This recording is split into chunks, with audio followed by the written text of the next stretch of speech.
Hey there YouTube, this is Vargas XX78 with another collection pickup video. If my numbering is not out of whack, this will actually be my 200th pickup video. So yeah, this is the big 200th video that I've recorded where I showcase some of the newer stuff that I've gotten. And my first love is comic books, so it's fitting that this is a comic book video. So yeah, I just wanted to share with you guys the haul that I got from my visit to the comic book store. So first off, they gave me this promotional poster for yet another reboot for the International Iron Man. They've released another series of Iron Man for a while now, so honestly, this is exciting. I don't know. It's just annoying that they keep relaunching Iron Man each couple of months, but yeah, it's annoying. But the new thing, I guess it's been happening in the Iron Man comic book, is that Mary Jane is now part of the Iron Man cast, which pretty much puts a nail in the coffin that she and Spider-Man will ever hook up. So that's annoying. Plus, on the back, you have a promotion for X-Men: The Apocalypse War, which is this crossover that's going to happen between Extraordinary X-Men, Uncanny X-Men, and All New X-Men. Honestly, the only one I'm going to pick up is Extraordinary and Uncanny. So yeah, it's the Apocalypse Wars. So onto the comic books. Here we have Amazing Spider-Man issue 8. I'm loving these covers. If I'm not mistaken, I think they might be Alex Ross, but he's doing killer work on the cover. So still, Spider-Man still dealing with Mr. Negative. And the Scorpion Rising thing in issue 9. Really cool covers. I still love those. Then we have Amazing Spider-Man 1.3. Not so much a fan of Beyond Cheese artwork, but this is killing it. This is an amazing miniseries that I never in a million years thought it would ever happen. Seeing Batman and the Teenage Mutant Ninja Turtles team up. The Shredder is teaming up with Ra's al Ghul, and they're hinting that they're going to go and get everyone from Arkham out. So you're going to have Turtles, possibly they might mutate some of the villains, is what I'm thinking is going to happen. They're going to mutagen the villains from Arkham. It would be interesting, but I'm really digging this series. It's so awesome.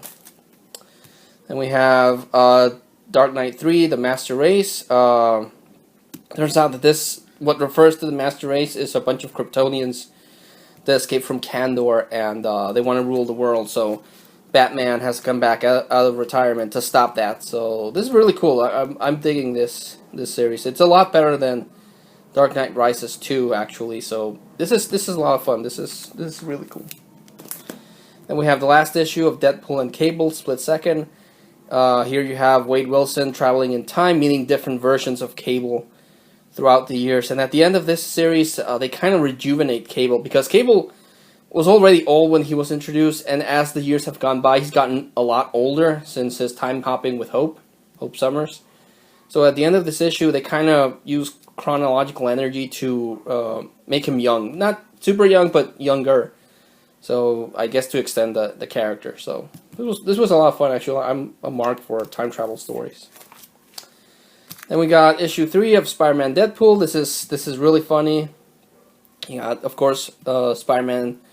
Well, it's the Spider-Man Incorporated plus Miles Morales teaming up with Deadpool. It's a fun series. I'm digging this a lot. I think it's going to be a 6-issue miniseries. So that's pretty cool. It still has some more issues to go. Then we have Justice League. Sorry about that. Justice League 48, Part 8 of the Darkseid War. They are really extending this event a lot. I heard that issue 49 is not going to release until after April, and from what I've read, something that's going to get me upset is that they're going to do a rebirth event. Details I haven't been able to find that much, but it's hinted that they're going to once again relaunch all the books, release new series. They're going to restart numbering in Action and Detective Comics to what would have happened, to the number they would have been if they hadn't, reset with the New 52. Honestly, I'm getting pretty sick of DC doing that. I thought the New 52 was going to be the last time they did it. Then Convergence came along, and I thought, well, maybe they'll bring parts of it back, and they did. The one cool thing that I enjoy is that they brought back the pre-Flashpoint Superman and Lois Lane and their kid. I thought that was pretty cool because that's my Superman. Batman's okay. Scott Snyder, what he's been doing with Batman is cool. I've even dug the Commissioner Gordon as Batman. But, they have their Superman, but they brought back the Superman I grew up with. So that was cool. And this Justice League is awesome. I like this. But now they're going to go back to start over again, because I don't think they're going to go back to the way things were. And I'm pretty sure it's not going to, follow 52 because they're bringing elements back. I don't know. It sounds like a big mess. Again, there's not that many details out, but if they do cancel series and then restart again, I'm definitely gonna drop a bunch of DC titles because that's annoying. I already dropped a bunch of Marvel comics because of that, and if DC start doing that, I'm gonna drop DC comics, at least a number of books, because it's annoying. I mean, you collect comic books, you get into the groove of whatever new universe they create, and then they take that out of the floor, right from under you, and then they introduce this whole new world again. I understand the comic books have to be fresh, but there's no legacy. That's annoying. I don't like that. So, as far as Justice League goes, I know they're going to start releasing a couple of one-shots again, and then they're going to release 49 and then 50 where everything ends, so... But like in April and then in May. So this book has been plagued by so many setbacks that the story is cool. I like where the story is going. I like the artwork. What's annoying is the inconsistency. That's the thing I don't like. Then we have good old Simpsons comics 226, where Lisa becomes Krusty the Clown's sideshow, much to Bart's anger. And then I haven't read this one, 227. Simpsons Comics has been consistently good, I think. Some issues are better than others, of course. But if you're a fan of the TV show, I would recommend the comic books. The comic books are, for the most part, solid little stories. Same thing with the Treehouse of Horror ones. I like collecting Simpsons comics, and it's the longest running numbered comic book series that there is right now, so that's unique. Well, at least the ones that I collect. Picked up Darth Vader number 17, where Vader is trying to get, I forget the name of the archaeologist that was captured in the Vader Now storyline, so he wants to get her back, and he's starting to take down these replacements that were put on him. So, what I've said before, Darth Vader is a solid comic book. LaRocco's artwork is amazing. It's beautiful to look at, and Gillen's writing is top-notch. So I am digging Darth Vader a lot. Then we have Star Wars issue 16, where the rebels have an Imperial prison. They set up a prison where they have that archaeologist that Vader wants, and they want to use her to get secrets out. Beautiful cover. I like the cover a lot. And it's still a good, solid book, and Yu is starting to do artwork here, so that got me excited for Star Wars again. So really, really cool. And we got Superman 49. This is part of a crossover I'm not completing because I don't collect Action Comics. I also wasn't able to get any of the variants. They released a couple of variants for Superman v Batman v Superman Dawn of Justice. I wasn't able to get any of those. But basically the story here is that Vandal Savage is finally ready to take over the world. And since he's been around for centuries, he's produced a lot of offspring. So all of them are also part of his army. So Superman and whatever heroes he was able to get take the fight to Vandal Savage. And now, much like Ultraman, now Kryptonite powers him. So... yeah, because he lost his powers, and they did some weird stuff with Superman. And in this one, he's back to full power. He stops Vandal Savage, So he gets his groove back. It's the Superman that was before he lost his power thing. So the series is so. The one I'm digging again the most is Superman Lewis and Clark. This is the pre Flashpoint Superman in the New 52, revealing bits and pieces of how he's been working in the shadows to help the superheroes, and also preventing. I mentioned this before, preventing the old universe's villains from happening, like the Cyborg Superman. Love this book. Love the voices. Jurgens is writing it, so he knows the voice of Superman and Lois Lane of that time period. So I've heard that eventually there's going to be like a billion Superman books, but they're going to keep this one while interacting with the 52 Superman. So I'm looking forward to that. I dig the pre-Flashpoint Superman. Then we got Swamp Thing. Again, this is a miniseries. I don't know if they're going to bring him back, but you gotta love Swamp Thing. I personally love Swamp Thing. The artwork by Kelly Jones is you have to appreciate his artwork. He has a very unique style.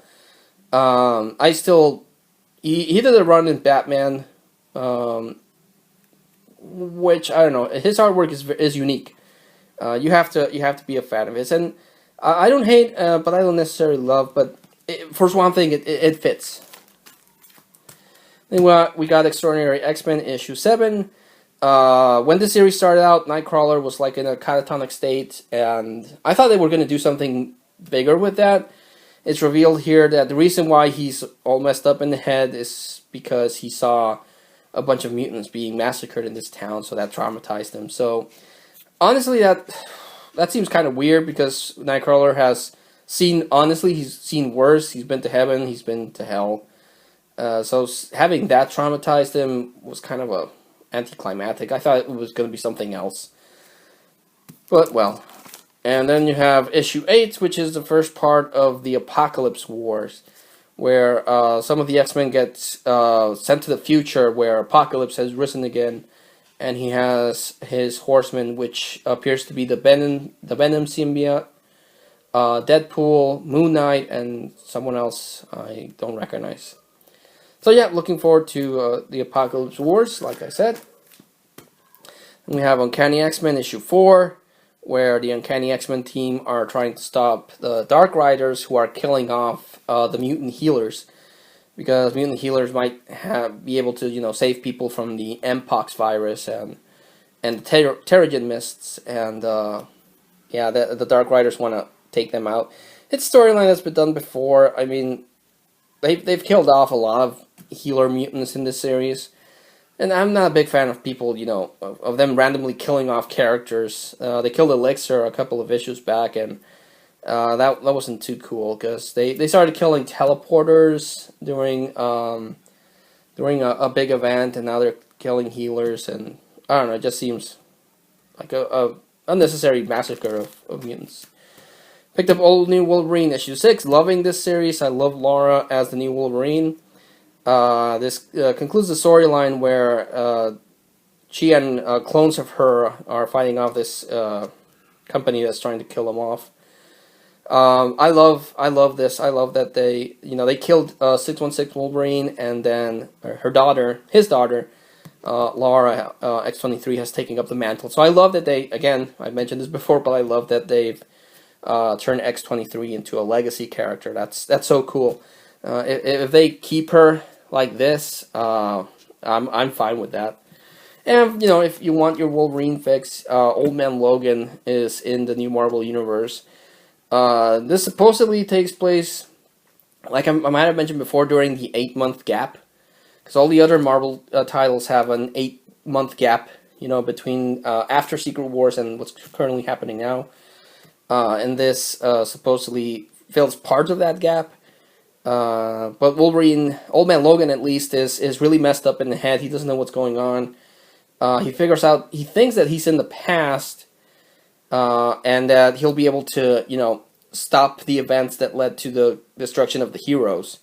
So he's going around hunting down people. Last issue was Bruce Banner, but he couldn't find him. In this one, he enlists Hawkeye, the female version, to try to hunt down Mysterio. And at the end of the issue, Old Man Logan is going to have himself a fight with Old Man Steve Rogers. So that's going to be pretty cool. Looking forward to that. It's a good series, but honestly, I don't know how long they'll be able to, handle that angle before he eventually realizes that he can't do much, and he joins the Extraordinary X-Men. Then we have Wonder Woman issue 49. Seek, who I don't know if it's at least it's what I think, he's like Zeus. He's the reincarnation of Zeus. Is kind of fallen asleep, and Wonder Woman tries to figure out how to wake him up. And at the end of the issue, she's abducted by this Cyclops thing. I don't know what's going to happen to Wonder Woman. If they're going to cancel this series and restart and number it from number 1, I'm going to drop Wonder Woman. If it continues, 51, 52, 53, and so on, I'm going to keep it. But if this is one of the titles that is going to, die out, I'm going to drop Wonder Woman. Then went to an Overwheels, or Swap Me with my wife, and I found this one place that had a couple of dollar issues. He had a couple of good books, but I didn't have that much money. The only one I wanted to pick up is this one, Green Lantern New Guardians, issue 35. This series ended in issue 40, I think. So I've been dabbling with the idea of picking up and completing the Green Lantern New Guardians run. Because I stopped around 30 or 25, I don't remember. So I'm only missing like 10 or 15 issues. And this was during the Godhead story arc where the New Gods were fighting against the Spectrum. So I picked it up. It was $1. And for $2, I picked up this premiere edition of the Avengers. It's a trade paperback. It cost me $2. And it collects Avengers 7 through 12, including 12.1. The story arc in this is that the Hood is going after the Infinity Gauntlet. So I thought that was pretty cool. I didn't pick up this series when it came out, because I think I was picking up something else, but I missed out on that Infinity Gauntlet. When I found out about it, it was kind of too late. And issue 12.1 is the Return of Ultron, which leads into Age of Ultron. So yeah, I didn't pick up that one either, but for $2, this trade was pretty cool. It has the Infinity Gauntlet issues, which I really like the Infinity Gauntlet, anything to do with the Gauntlet. And it has that Age of Ultron prelude. So the only problem is that it's missing a page. I'm guessing that the people that bought this book bought it for their little kids, and one of the kids ripped a page out. It's a spread in 12.1 that has, actually right here, it's missing a whole chunk of the storyline. So in this spread, you would have, Spider-Woman going to the Savage Line, I think it was, and then here you would see the Intelligia. I don't know, something with the Wizard and the Great Ghost and so on. So yeah, it's missing a page, which is a bummer. That sucks, but it's still pretty cool. I thought for $2, I wasn't going to complain too much about it. So yeah, that was the 200th issue of collection pickups. I'm sorry, the 200th video of my collection pickups, comic book edition. Like I said, I've loved comic books for such a long time, and it's my favorite hobby. So I'm glad that it worked out that the 200th video is a comic book video. I was actually looking back at some of my old videos, and I've been doing YouTube videos for 7 years almost. So yeah, it's been a while. But like always, I like to recommend the standout things. Unfortunately, I'm sorry to be so repetitive, but honestly, I'm going to recommend the good stuff. Darth Vader is incredible. The artwork is great. The story is great. They really captured Vader. And the other one is Batman. You can never go wrong with Batman. And Batman Teenage Mutant Ninja Turtles is such a good read that I definitely recommend if you can still find a couple of the issues. It's only a 6-issue series, and they're up to issue 4. And they've reprinted the previous issue a couple of times, so I would recommend these 2 books. Definitely. So, yeah, thanks so much for watching, and until I see you all again, this is Vargas XX78, thanking you, and Signing out.